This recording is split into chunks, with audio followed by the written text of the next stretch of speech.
ప్రభుదాస్ గారు ఒకసారి నిలవబడండి అయ్యా.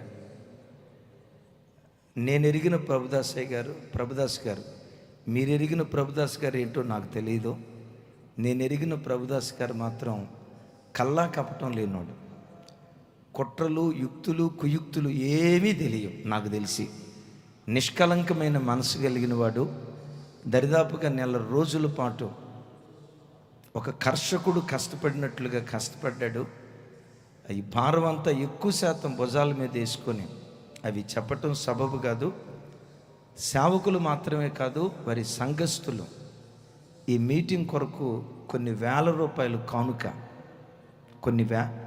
అవి చెప్పకూడదు, అందుకే నేను ఇంతటితో ఆపేస్తూ ఉన్నాను. 1 రోజుల పాటు భుజం మీద భారం వేసుకొని కుటుంబాన్ని, పిల్లలను, సంఘాన్ని అవన్నీ ప్రక్కన పెట్టి దేవుడు అప్పగించిన పరిచర్య భుజాల మీద వేసుకొని అహోరాత్రులు కష్టపడ్డారు. ఒకసారి ఆ సేవకులను బట్టి అందరం చప్పట్లు కొడుతూ ప్రభువుకి స్తోత్రాలు చెప్తాం.